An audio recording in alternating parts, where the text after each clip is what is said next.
tuning in to the online broadcast network, AFTERBUZZ TV. Over 20 million weekly downloads in over 150 countries, and your number one source for after-show entertainment.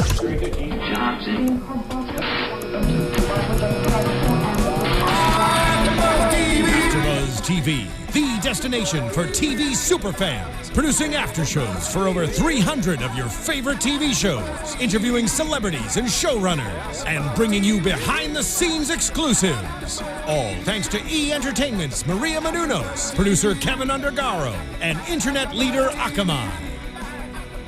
Now, let the buzz begin! Hey there, AfterBuzz fans. Welcome to another edition of Spotlight On. I'm your host, Megan Salinas, and joining me today, we have a very, very special guest, host of The Haunting of and the upcoming Psychic Intervention, Kim Russo. How are you tonight? I'm really well. Thank you for having me. Thank you so much for joining us. It's such a pleasure to have you here. I know. I'm in LA filming The Haunting of, and I said, you know, I would definitely love to stop by and speak with you.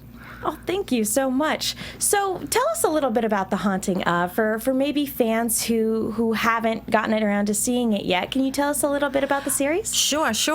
We're going into our 4th season right now. We're filming, and it's a spin-off show of a show called Celebrity Ghost Stories, which is a very popular show that's been on the air for quite a few years now.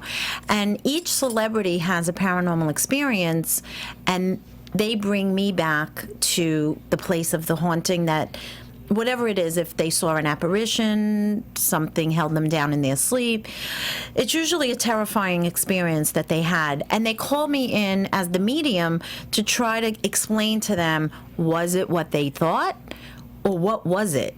And in the midst of visiting the location, I zone in on their personal life as well, because a lot of the times the haunting connects directly with what was going on in their life back then. So, and it's not unusual for a medium to bring through people that are hanging around the celebrities, even their families, loved ones, friends, anybody who wants to have a chat with them. They'll see that opportunity. So it's a real fun show with celebrities. We've had people like Regis Philbin, Chaz Palminteri, Vanessa Williams, Tom Green, the list goes on and on. So, it sounds like it's a lot of fun compared to some of the other ghost shows that are on TV right now, which maybe take a little bit more of a darker tone when it comes to these investigations. So, what do you think separates your show from maybe some of the other ghost investigation shows that are out there? Well, I have to say, I don't use any gadgets. I don't chase the ghost and try to corner them and have them try to prove their existence or anything like that. We do have recreations that try to show what I'm seeing. I think it's pretty true to life what the recreations are showing, but at the same time, I'm really a straight shooter. I don't beat around the bush. I say it in the moment. I repeat what I'm being told. I repeat what I feel, see, and hear. And, you know, I'm really not that gloom and doom medium. I never was. I'm known as the happy medium. And I chose that logo, slogan, nickname, because basically when people say you just can't find a happy medium in this world, I was like, yes, you can. I do always try to look for the positive side of things, although sometimes there are some negative forces that want to come and attack the celebrity. That's the truth. But a lot of the times it's something that's going on in their own life that is really parallel to what was going on in the spirit who's haunting them's life. But I try to keep on the light side of everything and the truthful side. It's all about, I'm not into the drama. I think people pick up on that on the show. They very often comment that I am very down to earth. They feel they can relate to me because it's just like this conversation we're having. There's no spooky to it. I try to demystify what people think ghosts are about. So I like to educate people too on the paranormal and the spirit world. Well, that's good. And especially in Hollywood, Hollywood has a lot of old ghosts. There are a lot of stories here and everything like that. What do you think is the most interesting you've been story that you've come across just being here on the West Coast? Well, I do remember visiting Connie Stevens' home, and that, you know what? I can't tell you, but it was like L.A., Hollywood, and I remember that particular spirit that lived in her home and haunted her was the spirit of Sonia Henney, who is way back in the day a famous ice skater. Really? But it was really like old Hollywood and glamorous, and you know, back in the day, I just remember between that and visiting the West Coast, not L.A., but Las Vegas, hanging out with Wayne Newton, and Elvis came through. No way. Yeah, I don't think you get like any more Hollywood than that. No, that's incredible. Yes. Not an Elvis impersonator, too. Not at all. And the reason being is because Wayne Newton was friends with Elvis. So I would never just claim to sit, you know, home in my bedroom trying to channel Elvis. It wouldn't happen. But the fact that I'm connected directly to a very good friend of Elvis's, it did happen. And that was who he was hoping to contact. And it happened. That's incredible. So I feel very honored and special to be that voice. I know it's hard to believe. It was very hard for me to believe it as well. But the spirit world knows what we need. And Wayne Newton was going in that day, meeting me, hoping to hear from his buddy Elvis. And the spirit world is never a day late. They always know what you need. And he knew that Wayne was hoping to hear from him. And he did show up. That's good. That's incredible. Yeah, it was. On the flip side of that, has there ever been a time where somebody was hoping that someone from beyond was reaching out to them, but that turned out not to be the case? Is it kind of hard to break that to them when it's not the case? I think that a lot of the celebrities, I'll answer that as a no, because a lot of the celebrities, if not most of the celebrities, they don't know about my gift of being able to connect to their personal life or their loved ones who have crossed over. And I don't have many celebrities come on the show hoping to hear from a famous celebrity. That makes sense. Yeah, so they just really want to know, what was this experience? When I deliver information from their grandparents, their parents, their aunts, uncles, and friends, they just don't even expect it. And that's the real turning point of the show, where they take a step back, they see that I'm giving them information that nobody could know, and then they start to really take me serious.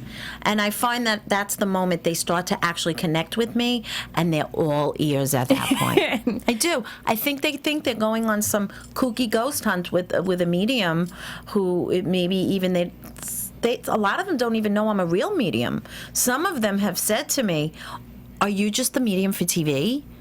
And then when I give them the information, they realize I'm real, and that I do have this gift. And it takes them by surprise a little bit. Well, yeah, when you work in the town where, reality TV, nothing's ever really real. You're right. It's kind of hard to accept, I imagine. But after the first intro scene, and that's where I usually try to tap into their loved ones, or they try to tap into my energy, that's really where the connection begins for the journey of the day. And for me, I like it because I like when I see the transformation. It's very hard to work with a guarded person, and a lot of celebrities are guarded. They're afraid, if I am the real deal, what am I going to see? What am I going to say? What am I going to say to expose them? But I'm not about exposing the celebrity in any bad light.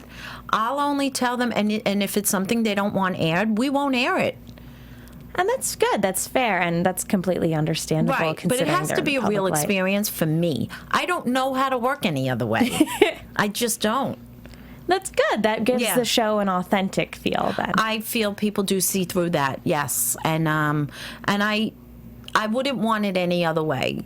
Celebrity or non-celebrity, everyone's human, and everybody has issues, and everybody has a story. And if I have that one moment to make a difference in their life, then I'm going to take that moment, and I feel blessed to have be able to do that with the celebrities. And then you have a lot of people and a lot of fans writing in saying, I'm not a celebrity, does that mean you won't help me? So it was my dream to help everyone, not just the celebrities. So that's why we have the new show coming out in November. Psychic Interventions, which comes out on November 22nd, I believe. 22nd, yes, this month.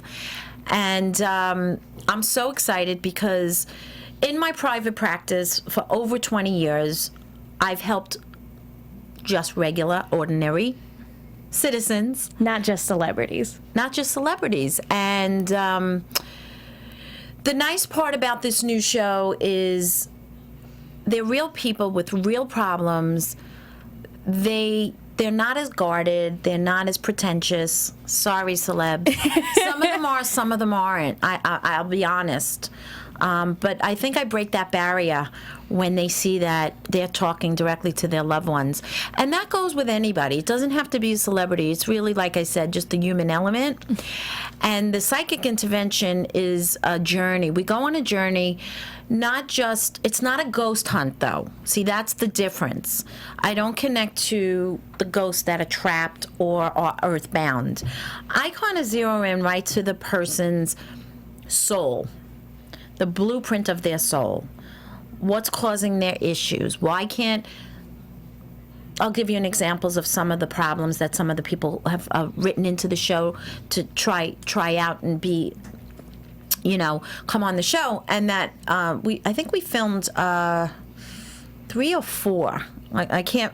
But one will be an hour and the other ones will be 2 half hours in one. Mm-hmm. So I think there's about 4 total, which is awesome. And some of the dilemmas and the traumatic problems with these families and individuals is, I can't seem to keep a relationship. I can't seem to move on after the passing of my mom. And it's not just one person. Like, there was one family that I helped, and it was from the father to the stepmother to the 2 middle-aged children. And the reason that I'm able to help them is not any knowledge that Kim Russo has as a certified therapist or psychiatrist or psychologist. The help really does come from the other side. So I come in knowing nothing. I come in not knowing the person, not knowing their relatives, not knowing their spirit guides. But as we go through the journey, I kind of visit the person and each family member. So it's not a show where I will stay in one room and just do readings. I really do bounce around, and I go to either if I'm reading an individual and helping them, I might visit their workplace, or I might visit their best friend. I might visit their parents. And then I get kind of the entire story by meeting all their family members and reading them as well. So that's good. That gives it a more personal touch. And again, it probably helps them feel more connected to you as well. It gives me the whole story, and it gives the viewer the entire entree as opposed to just like a little appetizer. And it helps really bring the story full circle. And at the end, I usually do a meeting with the whole group, if it's a family, or the individual. And we do have a resolution at the end of the episode. So most people walk away feeling with a sense of closure. Totally. And we do a quick follow-up. Like, it's one of those things where I give them the knowledge, I give them the power to empower themselves, and the free will has to take over when I leave. It depends, what will they choose when I leave? Will it be the path that I guided them to and I showed them from the other side? Or is it, I'll be stuck in my ways and I'm a creature of habit, and that's really nice what Kim revealed, and it's great what she told me, but I think I'll be stuck in my everyday fear-based life.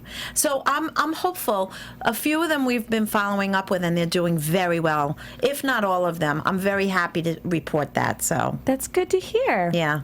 Now I'm curious, just from a production standpoint, obviously, since this is a documentary type series, do you find that like camera crew kind of interferes or kind of intimidates these people who maybe aren't used to having the camera on them? Well, that's a great question. To be honest with you, I think at first, yes. The answer to that is yes. But when I start telling them things that they really want to hear or they weren't expecting to hear, all focus goes off the cameras. And like I said, even the same with the celebrity, they're all ears. And I feel like they watch The Haunting of, so they know who I am, and I think that they don't want to miss a thing I say, which is awesome. I haven't really had a problem with people being like, camera shy, or they really want the help, which is, and they do. The production does interview them pretty well to see if their story is authentic. What kind of help do they just really want to be on TV, and. They have a really good handle on it, and they run it by me quickly to see what my vibe is on the story, or if I feel it's authentic, and it's really a group effort. And I think so far we've been really picking the good ones, the ones that really need some help. So they're desperate for the help. Well, that's good that you're able to go into these situations and give these people a sense of closure with something that they really need. And it is a travel show, meaning we pick the stories. We don't pick where we're going, or the location. For that, it really doesn't matter.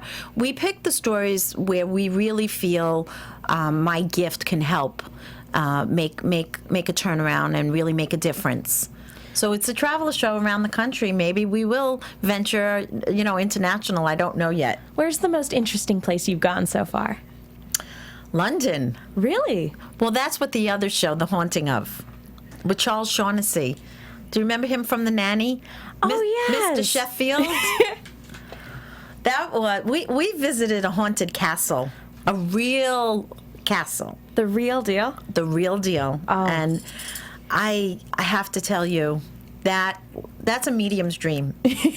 Really. I mean, women always dream about visiting a castle. I'm a big scary movie fan, so Haunted Castle is right up my alley. It was really glamorous. It was everything you would imagine that you see in the movies and on TV. Everything and more. Which castle was it? Oh, gosh, I don't remember the name. I really don't. Kent. We were in Kent, England. It was outside of London, so it was remote. I wish I remembered the name. I'd have to look at the episode to remember it. Yeah, there are lots of castles it's over so in common London. There. Yeah, no, but it's still really beautiful. On the flip side of that, what do you think is the creepiest place you've been to?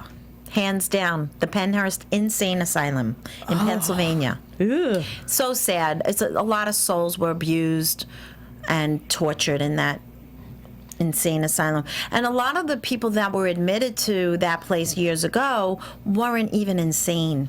It's just that years ago they didn't know what to do with people who had epilepsy. They didn't know where to put them, to give them shock treatments, or severely depressed, manic depressed people, people with seizures. You would never put them in an insane asylum today. And they were tortured. They were beaten. They had their teeth pulled out if they had cavities. That's really terrible. Treated inhumane. And these were souls that were kind of wanting revenge and haunt the place. When you come across a place like that, is there really anything you can do, or is the best thing to do just to leave? That's a good question, too, because there's so many souls there that just one medium could never do it. So we did do a second Penhurst Revisited show where I brought two of my students. Because why would you go back? I went back because something pulled me back. And it was even scarier the second time. I kid you not. Oh, man. But I brought two of my students. I felt a little safe. I teach what I do. I teach this to individuals who have some sort of foundation of this gift, and they don't know how to hone in on it. So I took two of my students, and we did release a few of the souls that were there. Even one soul to release is good. But if I can release more than that, I just feel like I would need more time. Some souls aren't even ready to cross over, so if they're ready, I'll help. And there's been other mediums that have gone to Penhurst and have tried to release some souls. So we just hope after time, it can happen. But yeah, it is possible. That's good. And at least that there's some hope. At least. Oh, there's always hope. To go back a little bit, when did you decide you wanted to bring your gift to the television world? Because there are a lot of ghost shows out there, Right. mostly with the ghost hunter, but there aren't as many type of shows like the ones that you do. Right. Well, I'm writing a book, and the book is great, and I feel like it will reach a lot of people. My goal and my mission is to raise awareness, raise consciousness, teach about the misconceptions of the spirit world and ghosts, as well as to prove an existence of an afterlife. I've belonged to a couple of organizations that are very science-based, and they've tested my abilities, and those organizations have the same goal: raise awareness and to prove the existence of an afterlife. So it wasn't really anything that I set out to plan to do, was to get on TV. It just so happened that there was a gentleman in a group audience that I did a reading from, just a client, and he was in the audience, and he worked for the network, and he was so touched and moved by my reading. His grandmother had come through and said just things that blew his socks off, and he approached me after, and he told me that many psychics and mediums come through their door daily trying to pitch TV shows, and that a lot of them were frauds, and a lot of them can't deliver what they say they can. So he recommended that I read some of the executives at the network. So I did, and just to see what would happen, and if there ever was a show. I didn't go in there pitching a show. This was not my idea. And I knew that the network executives for a while, and they would call me in for their private personal readings. And then when this show kind of came and fell in their lap, they offered to buy the show, but the one condition was they had to use me. Well, that's excellent. That's how it unfolded. It wasn't me pitching a show. I never intended on getting on TV, but it kind of happened almost backwards, and I'm not complaining. Well, no, it's good that it worked out the way it did. It was like a kind of backdoor kind of way that I landed The Haunting of. Now, with your schedule upcoming, because you said you're filming The Haunting of right now, but you also have the other show coming up as well, have you found that it's been difficult to schedule the two, or has that all worked out pretty well? It's working out because they're not being filmed at the same time. We're doing the season for The Haunting of, and then right after that, let's hope the ratings are really good for Psychic Intervention, trying to get the word out. And with that, if they buy more shows, I should say when they buy more shows, trying to stay positive, manifesting it. I'm assuming, alternately we'll be filming Psychic Intervention. And in between, doing live tours, live shows where I demonstrate my gift in front of a live audience. Do you have any upcoming live shows? I absolutely do. I have December 18th in New York, and then I have a bunch of them at the end of January that are all listed on my website in New York as well. Connecticut, tri-state area, I'm sorry, the Northeast. That's good. Any teases for maybe celebrities that we'll be seeing in this upcoming season of The Haunting of? Sure, I can tell you a couple. Let's see. Just give me a second, because I don't know if I should tell you who I already filmed with or who's up and coming. But I did just film with Kendra Wilkinson. Oh, Kendra on top. She has a lot of controversy now going on with her marriage, and that will be a very interesting episode. So we filmed it the other night. I'm here filming, and Greg Grunberg, he was fabulous, one of my favorites so far. He's so down to earth, he's great.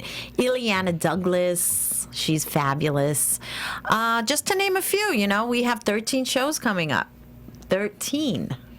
And we're still trying to secure some really big names. They have reached out to be on the show, and we're just hoping that their schedule can line up with mine.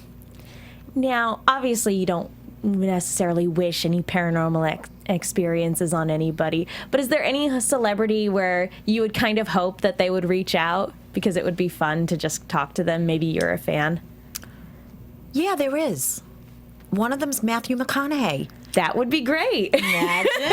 Well, the reason I say that is I read somewhere that he was haunted, or he had an experience. Really? Yeah, I read it somewhere. I don't remember where I read it. And I said, wow, I would love to help him, because he's not too bad to look at either. But, my husband wouldn't love that I said that. But, he's just like a Southern nice guy. Anything to help, right? Anything to help. Also, I have a fan that is constantly writing on my Facebook page that she would love to see me help Barbara Streisand. And I said I wouldn't mind helping Barbara if she had a paranormal experience, But definitely Matthew. Who else? I'm not really typically starstruck, to be honest with you. Because you said yourself, everybody's human. Everybody's human. I'm open to whoever needs help and who really wants to, answer some burning questions, as well as get a really intimate reading with me. They're coming on the show and I'm giving them a reading, so it's a pretty good opportunity, I would say, for them, and then for me as well to meet with them. But I just look at them as people, and they really are. So many of them are so down to earth and so open and just normal. Well, you mentioned earlier that some people are a little bit more guarded. Who do you think has been the most open that you've worked with on the show? Rowdy Roddy Piper, the wrestler. Really? My gosh, did that guy just bare his soul? Open and raw. I think that was one of the highest rated episodes, and I really know why. He's as real as they get, and I'll say number 2, as fresh in my mind as it just happened, was Greg Grunberg, and I can't forget Wayne Newton. That man, it doesn't really show on camera or in his live shows, although I've only been to one, what a gentle soul he is and how real he is. He touched me in a way. Wayne Newton touched me as the human being that he is. Kind of life-changing almost. That was in Vegas, and my sister came along for the show, and she said knowing him makes me want to be a better person. Wow. And she wasn't the only one. He touched the whole production staff. You may not know that, but I'm here to say that about Wayne Newton. That's so sweet. It's really true. Because you hear some story. I mean, you kind of wonder like who's authentic and who's not when it comes to celebrities, and that's so nice to hear that he's a genuinely wonderful person. I don't even think enough of who he is shows in the public eye, because he's an entertainer. Exactly. But I had the honor to spend the day with him, off camera and on camera. He didn't skip a beat, and I know authentic from fake. That's in my good. line of work. I can imagine. I can pick it out. Yeah. Now, with obviously I'm sure you have a million stories just from everything that you've seen and experienced. Was there anything in particular that shocked you or really surprised you? Because I imagine once you've been doing this for a while, you've kind of seen it all. Yeah. There's a lot of shocks. Oh wow, a lot of shocks. One of the biggest shocks to me that sticks out in my head, although like you said there are many, was when I filmed with Nadine Velasquez. What a sweetheart. And what shocked me the most was that with the revelations that we came up with and that I discovered, it really had to do with her bearing her soul as well and admitting that she was molested as a child. Oh, no. But willing to share that with the world was incredible. Incredible. I thought there was no way she would want that aired. But it kind of tied right into her haunting and her paranormal experience. It's really the result of what I came up with. And she admitted it. And, she helped so many people that were molested. I really did get a lot of emails, and I'm sure she did too, telling me that because of her show, people were able to confront their molesters. That's life-changing. That's Life-changing, incredible. yeah. That was, I would say, the biggest shock. Understandably so. Wow. Yeah. With obviously with things like that, and with a lot of the other things that you work through, not only with the haunting of, but with psychic interventions, you're helping people work through a lot of personal issues. Right. Do you find that difficult to kind of separate your personal life from the work that you're doing? Because it must be hard not to really get too emotionally invested because it's work. Well, yes, it is hard, but this is how I look at everything. And this is how I look at everyone, whether I'm helping them as a client or they're my friends or my family. I really believe that everybody here is a soul that came here to learn and to experience things. Some people have a better deal than others. Some people, dealt a better hand of cards than others. It always makes me wonder, though, because I'm such a curious person, and I am an analytical person. So it makes me wonder why people have the problems they have. And the ones that really are the recipients of, for no other way to put it, bad luck. Like, things happen to them that are unfortunate, as opposed to the people who their actions cause their life's outcome. They become the victims and the martyrs, but really they have these situations because of the decisions they've made. So I break everything down really into these two categories, which is the people that these things happen to them, and the people that make bad things happen to them. And there's a fine line between them, but it's really the people where the bad things happen to them that I have the most empathy for and compassion, and especially the ones that lost children. My heart breaks in a million pieces because I am a mom, and I can't imagine that. To me, that has to be the most devastating experience that anyone can endure, is losing a child, especially in a tragic way, or a missing child. And so those are the ones that are the killers for me. But I as a parent to a parent, if I can be that force of hope, like you said, that's the most rewarding, because God forbid anything ever happened to my kids, I would want there to be someone there for me like that. But personally, those are the ones that are heart-wrenching for me, are the children. That's completely understandable. Yeah. I feel you on that one. Totally. But since you mentioned that you want to try to put a positive spin on every situation that you go into, how do you go about doing that? Because obviously you have to deal with a lot of tragedy in all these different people's lives. How do you kind of spin that into a positive way? I'll give you an example, but I won't mention names because this is part of the teaser. There was a celebrity I worked with who was getting a private reading, and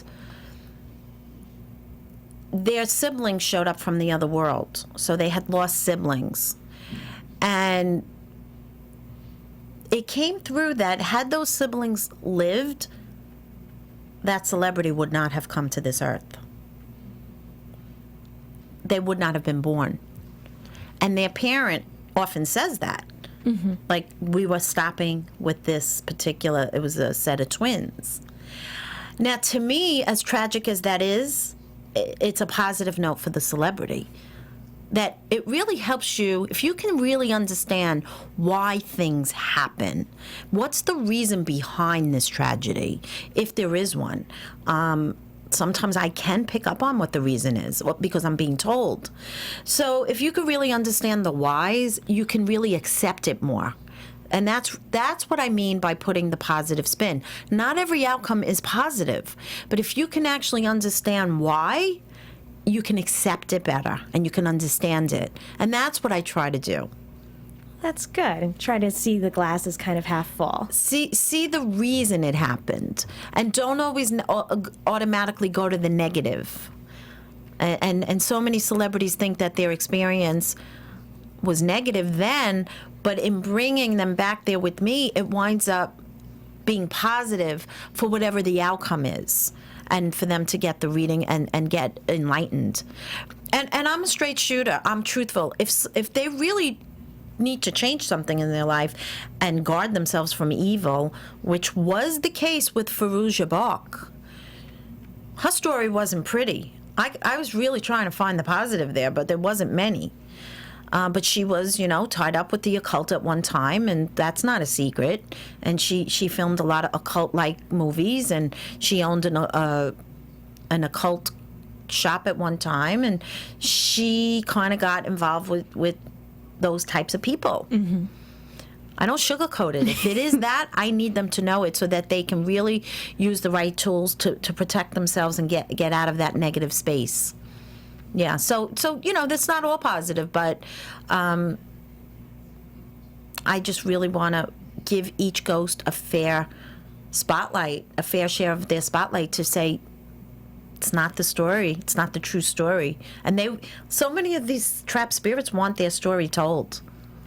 And that's understandable. Everybody wants their story Everybody told. wants. And they are people that lived at one time exactly in human form. So they are humans.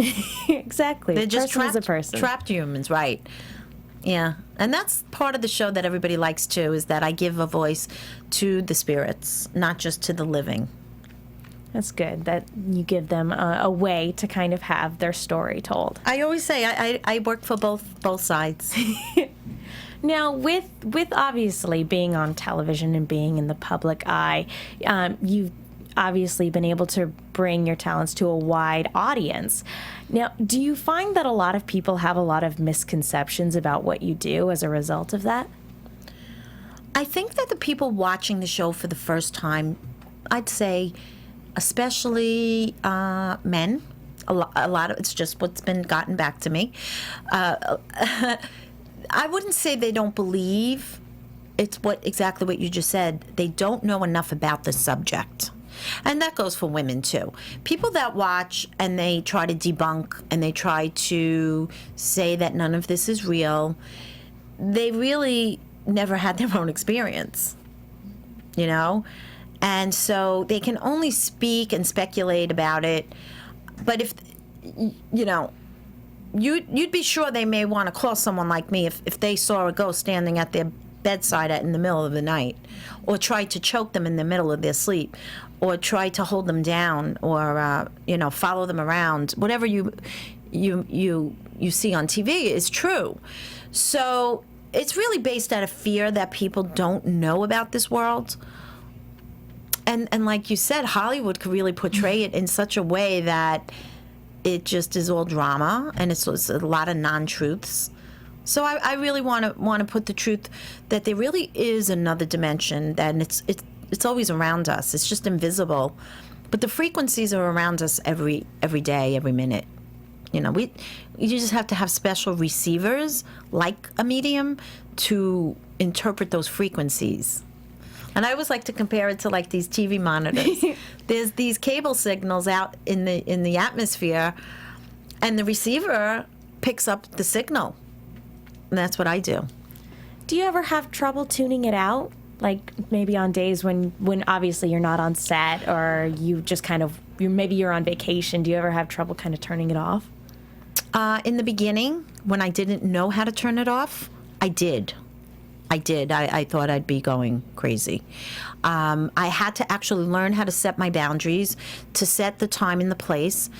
And it's just like an intention. So it's like when your employer says you need to be here at 5 o'clock, it's an understanding between you and your employer. You show up at 5 and you start to work. It's the same way I have to set boundaries with the other side.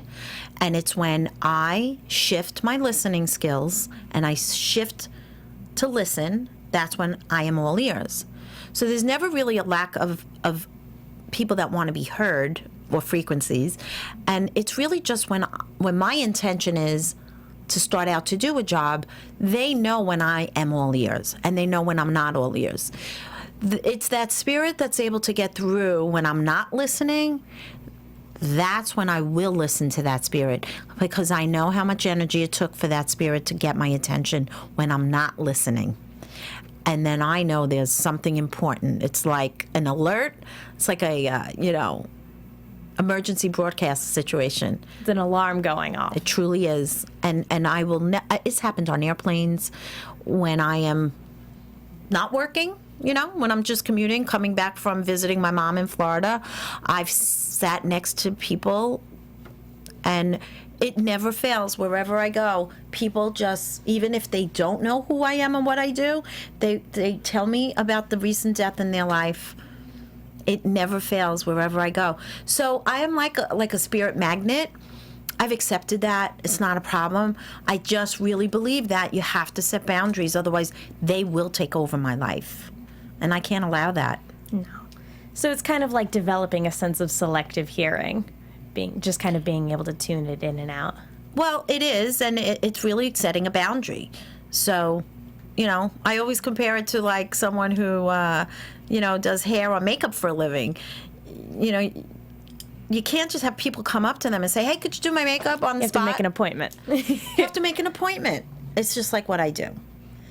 And I have to kind of conserve and preserve my energy, because the work that I do uses a lot more energy than people even know.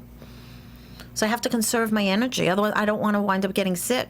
No, you need to take care of yourself. Yeah, because the immune system can get compromised when I just keep giving my energy away. So there's a time and a space, and I like to re-energize myself in between investigations.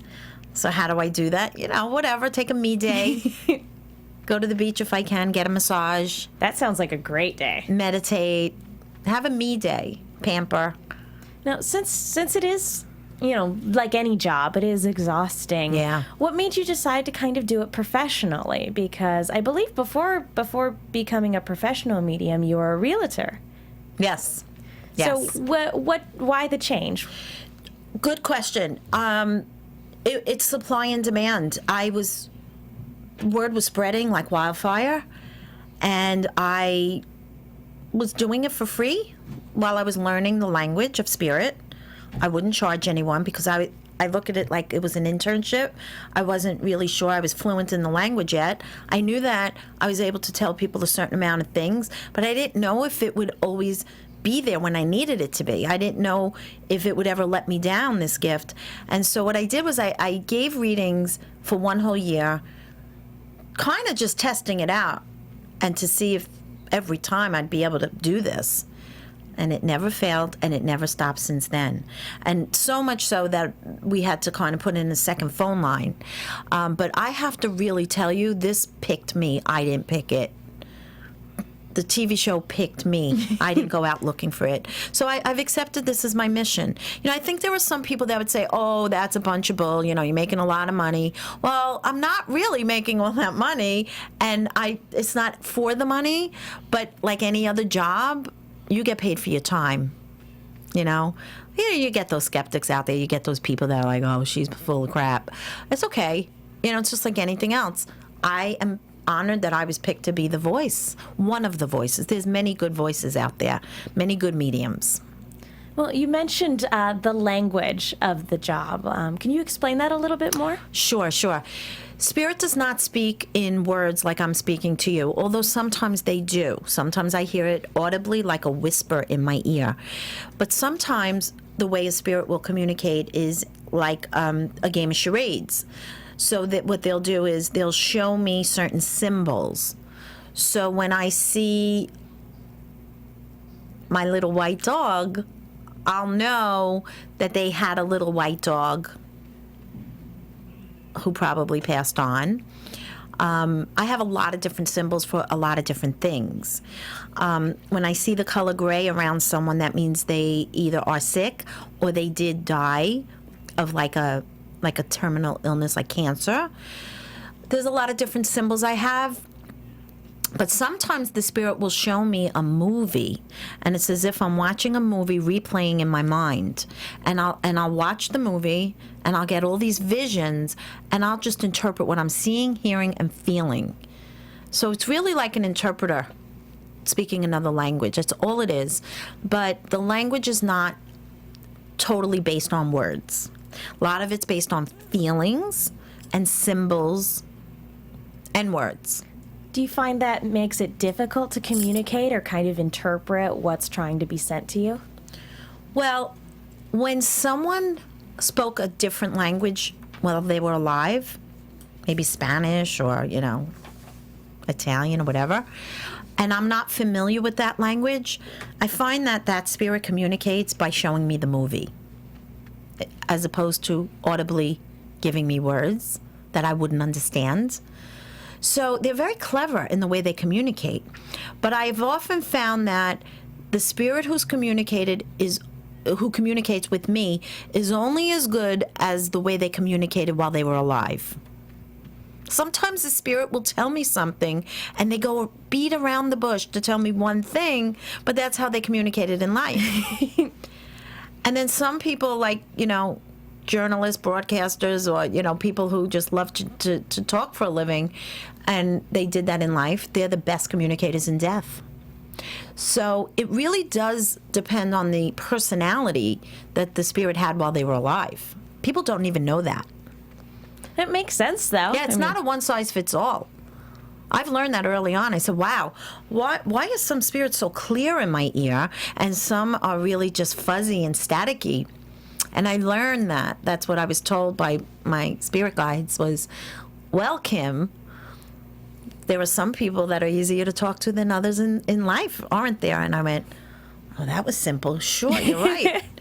It's really simple. It's not rocket science. People don't understand it. That's true. It's very true. There are definitely some people in real life where it's a lot easier to communicate with them. Right. It's like some of them like pulling teeth, right? Same with spirits.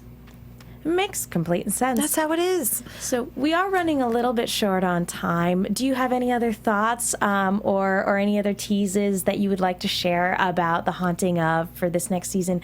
And, of course, the new show, Psychic Interventions?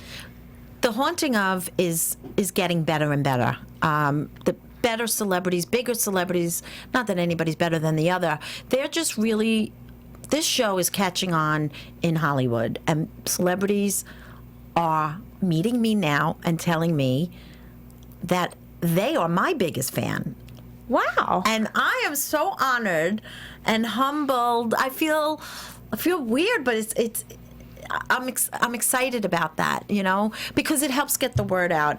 And it's not, I think celebrities make people watch, and if that's how the word's going to get out about the spirit world, I don't care how it gets out. I'm excited about that. And I encourage everybody to watch Psychic Intervention because they too can write in and have their own psychic intervention.